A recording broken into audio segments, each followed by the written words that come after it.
আসসালামু আলাইকুম রহমতুল্লাহি ওবারাকাতু। প্রিয় দর্শক ও বন্ধুরা, আজ আমরা শিখব দ্বিতীয় তৎপুরুষ সমাস। দ্বিতীয় তৎপুরুষ সমাস, এটিকে কর্মতৎপুরুষ সমাস বলা হয়। এটিকে কর্ম তৎপুরুষ সমাস বলা হয়।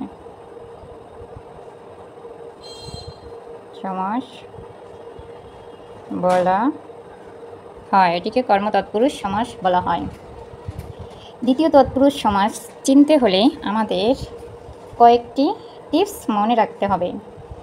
যেমন একে হচ্ছে যে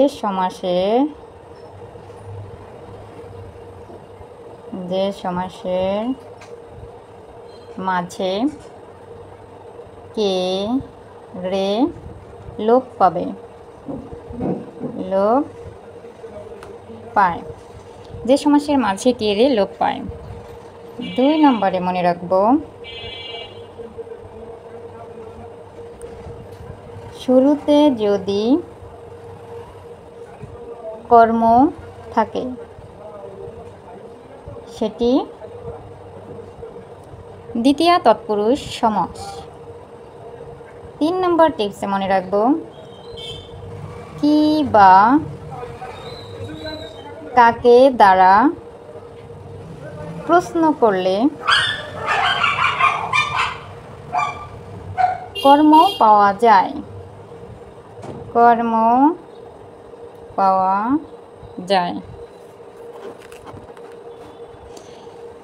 তাহলে এই 3টা টিপস যদি আমরা মনে রাখতে পারি তাহলে আমরা দ্বিতীয় তৎপুরুষ সমাস চিনতে পারব। যেমন আমরা একটি উদাহরণ দেখতে পারি, রথ দেখা,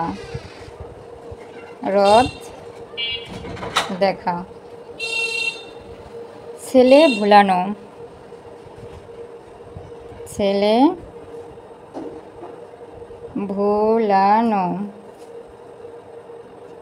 এরকম আরও অনেক উদাহরণ আছে। রথ দেখা, কি দেখা, এই দেখাকে যদি প্রশ্ন করা হয় কি দেখা তাহলে রথ দেখা।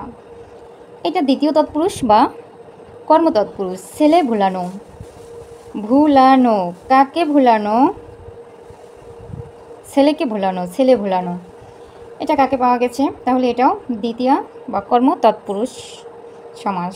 শুরুতে যদি কর্ম থাকে, রথ দেখা কর্ম, ছেলেকে ভুলানো ওটাই কাজ, শুরুতে যদি কর্ম থাকে।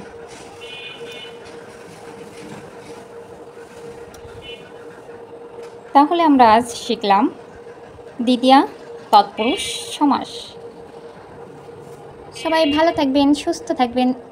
নতুন টিপস পেতে পেজটি ফলো রাখবেন। আল্লাহ হাফেজ।